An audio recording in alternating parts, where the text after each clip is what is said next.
I can make it there, I'll make it anywhere. It's up to you, New York, New York. Bonjour à tous, bonjour à toutes, c'est Raph. Nous sommes le samedi 18 septembre 2021. Et puis nous nous retrouvons donc sur le Dow Jones pour la deuxième vidéo de récapitulation et d'analyse de nos trois indices donc ce week-end. Donc non, on est sur le deuxième, le Dow Jones. Voilà, on a eu une belle semaine. Avant de commencer mes analyses, avant de commencer la récapitulation, je vais faire une petite dédicace spéciale parce qu'aujourd'hui c'est les 15 ans de mon grand garçon Samuel. Alors Samuel, comme je sais que de temps en temps tu regardes mes vidéos, je te souhaite un excellent anniversaire. Et puis on va passer une belle journée et je suis très fier de toi. Voilà. Alors, pour le Dow Jones, donc on a ouvert sur cette petite flèche ici. D'accord. On avait dit, on était sur la zone 2, donc on allait surveiller la réaction du prix sur cette zone ici. D'accord, donc on avait une bougie mère ici, hop, comme d'habitude, tac. On avait une bougie mère ici, d'accord. On a clôturé au-dessus de la bougie mère, au-dessus de la S1 mensuelle. On vient retester cette bougie mère. Et puis finalement, voilà, pétard mouillé, ça ne fait pas grand-chose. Ça fait pas grand-chose. Pourquoi? Vous avez vu que la tendance en 4 heures, alors si vous faites de l'intraday, les tendances en 4 heures, évidemment qu'il faut les regarder, c'est très intéressant. On fait des plus hauts, plus bas. Et les niveaux sont super bien respectés. Et on fait des plus bas, à chaque fois. D'accord? Donc la tendance est baissière. Donc, dans une tendance baissière, d'accord, si on descend sur les plus petits time frames, qu'est-ce qu'on va faire? On va essayer de chercher des zones de vente. Et puis regardez, franchement sur Dow Jones c'était super clair. C'était super clair. À chaque fois qu'on vient ici, vous savez, je vous ai dit plusieurs fois, tous les points bas sont rachetés. D'accord? Et bien là c'est l'inverse, tous les points hauts sont vendus. D'accord? Dans cette tendance-là, tous les points hauts sont vendus. Regardez, c'est très clair avec ces mèches. On vient à chaque fois rechercher les blocs de contrat baissiers. D'accord? Il y en a un ici. Alors bien sûr qu'il faut descendre en time frame. On ne va pas le faire pour tous ces petits swings parce que sinon ça va prendre trop de temps. Mais à chaque fois qu'on vient rechercher, regardez. À chaque fois ici, hop, on vient rechercher ce bloc. On fait des plus bas. On vient rechercher ce bloc. On fait des plus bas. On vient rechercher ce bloc. On fait des plus bas. D'accord? C'est très très clair. Donc là, la structure de marché, on l'a en tête. Pour le moment, on est baissier. Maintenant, ce qui est intéressant ici, c'est qu'on est sur une grosse zone. On est sur une zone que nous, on a définie, qui tient. Pour le moment, elle n'a pas cassé. Alors, on est dans le bas de la zone, évidemment. Si on dézoome un petit peu, on a cassé ces mèches-là. Donc ça, c'est déjà pas très très bon. Ça, c'est déjà un signal un peu, voilà, un signal comme quoi on pourrait potentiellement aller plus bas. On a de toute façon notre zone intermédiaire entre la zone 2 et la zone 3, d'accord. Pour le moment, la zone 2, on l'a pas cassée. Moi, je vais la conserver parce que voilà, elle n'est pas cassée. Et puis en plus, même si on la casse, elle pourrait devenir résistance, donc ça pourrait devenir une zone intéressante. Si on va voir juste en hebdo, hop, en hebdo, voilà, chose intéressante ici, un élément très intéressant même. On casse les, alors on n'a pas cassé en clôture les 34 500 parce qu'on clôture à 34 506. Mais par contre, on a cassé en clôture la bougie mère hebdo. D'accord? Ça faisait 3 semaines qu'on était à l'intérieur. 4e semaine, hop, on fait une tentative de réintégration. Mais voilà, les vendeurs sont toujours là, ils sont plus forts. Et puis, du coup, on clôture en dessous. La clôture n'est pas franche. La cassure n'est pas franche, je vous l'accorde. Mais n'empêche que cette mèche ici qui nous protégeait, elle est cassée. Cette mèche ici, elle est cassée aussi. Donc après, qu'est-ce qui nous reste en dessous?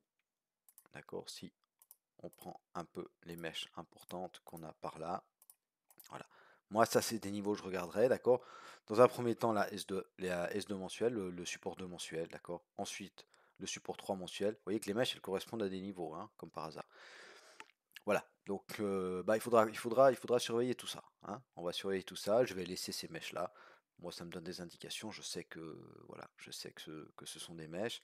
On n'est jamais très loin en plus des instits, hein. Regardez, là il y a les 33 000, là il y a les 33 300, là il y a les 33 500, là il y a les 33 750, là il y a les 34 100.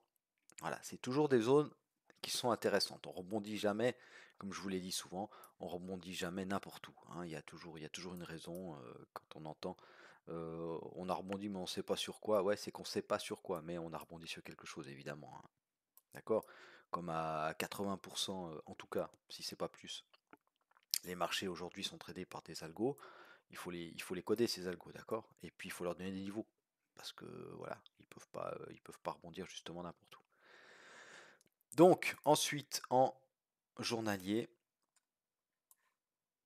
donc voilà, en journalier on a fait voilà, on a fait de la pour moi là on redistribue un peu, hein, d'accord? On avait distribué ici, tac, on casse ces plus bas là.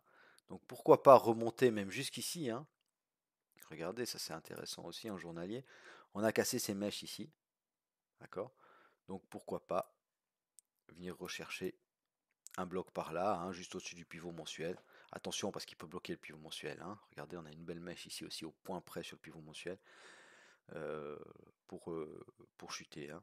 Donc on va voir. Voilà. Ensuite, au niveau, oui, je voulais vous parler de ça aussi. Ce qui était intéressant, moi, je trouvais cette semaine. Alors, les moyennes mobiles, moi, ça me sert vraiment ouais, d'indicateur, c'est-à-dire que ça me donne pas des setups. Mais on a quand même ici un croisement de la 200 et de la 50. Et regardez ensuite la 50, comme elle fait résistance, hein. D'accord, on vient la chercher, hop, ça repousse les cours, ça repousse les cours. Et je crois qu'en une heure, voilà. En une heure, c'était intéressant aussi, hein. À chaque fois qu'on vient au-dessus de la 50, poum, ça rebaisse. D'accord, et on clôture là en dessous. On clôture, voilà, par une petite vente. Maintenant, ce qui peut se passer aussi, hein, ça j'en sais rien, hein, il y a deux possibilités. Soit on a, comme je vous ai dit, on a réaccumulé dans cette zone-là pour pouvoir casser ses plus bas, d'accord. Soit euh, c'est une accumulation. D'accord, c'est une accumulation et puis alors on crée de la liquidité, on crée de la liquidité, on crée de la liquidité. Il y a des stops évidemment qui sont ici, qui sont ici. Et puis tout d'un coup, dimanche soir en ouvrant gap haussier, on va péter tout ça pour retourner sur les plus hauts. Donc à voir, c'est pour ça qu'il ne faut pas anticiper, on va attendre l'open. Et puis même lundi matin, hein, ça sert à rien de regarder pendant la nuit, quoi. Il faut pas se mettre. En plus les spreads sur CFD ils sont énormes pendant la nuit, donc voilà, dormez tranquillement pendant la nuit et puis vous regardez lundi matin où on en est. On se définit les zones et puis on patiente. Donc, comme je vous disais, moi je vais certainement conserver ces zones-là. Alors je vais juste regarder encore quelque chose. C'était en journalier. Voilà, c'était le bloc là. Ok. Donc le bloc qu'on a défini ici en journalier, on va supprimer le rectangle. Il faudra le surveiller, hein. Il faudra le surveiller. Il est là, il est juste en dessous de notre ancienne zone 1 ici. D'accord?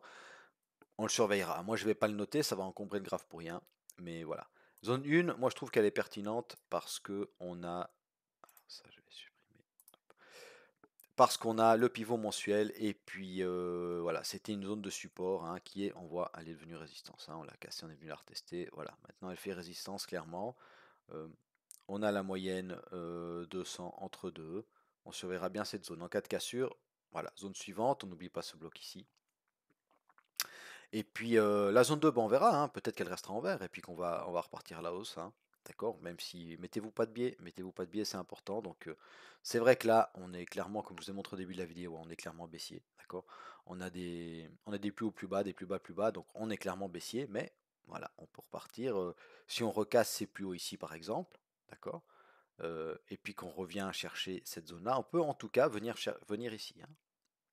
D'accord, venir ici, voir venir ici, d'accord, justement pour ensuite repartir à la baisse. Vous vous rappelez en journalier, hein, toujours avoir dans la tête les plus hautes UT, c'est important, d'accord, hein. On s'est dit qu'en journalier, ici, on avait un beau bloc baissier qui nous avait permis de casser les plus bas ici, d'accord. Donc pourquoi pas venir rechercher ce bloc dans cette zone-là, juste en dessous de notre zone 1, ou pourquoi pas même faire la zone 1, hein, ce bloc ici, et puis repartir à la baisse, d'accord. N'oubliez pas, hein. N'oubliez pas ça. Voilà. Ensuite, la zone 3, bon bah voilà, on va conserver la même avec la petite zone intermédiaire entre la 2 et la 3, qui est quand même intéressante parce qu'on a hop, deux rebonds qui étaient clairs ici, qui étaient clairs et nets même. On a le support 2 mensuel, on a les 34-200, voilà, donc c'est une belle zone. Regardez les mèches qu'on a dessinées, hein. On en a une qui est pile sur cette zone-là, et puis on en a une qui est où? Qui est pile au fond de notre zone 3. D'accord? Donc cassure zone 2, on surveillera cette zone-là et cette zone ici. Voilà, je ne vais pas faire trop long cette vidéo. J'espère avoir été clair. N'hésitez pas évidemment à mettre un pouce bleu, ça encourage beaucoup, hein. Je prends du temps pour faire ces vidéos, donc voilà, un petit remerciement, ça fait toujours très plaisir. Et puis partagez mon travail parce que plus on sera de monde sur la chaîne, euh, plus je prendrai du temps évidemment pour faire encore d'autres vidéos en plus. Et puis c'est encourageant, hein. Moi je vous les fais avec plaisir, mais c'est vrai que plus il y a de monde, plus c'est encourageant. Voilà. Et puis voilà, donc passez un excellent week-end. Et puis soyez prudents la semaine prochaine sur les marchés financiers. Et puis on se retrouve avec grand plaisir le week-end prochain, à moins que je décide de faire une petite vidéo en cours de semaine. Ça, on verra. Allez, merci à tous de m'avoir suivi et bye bye.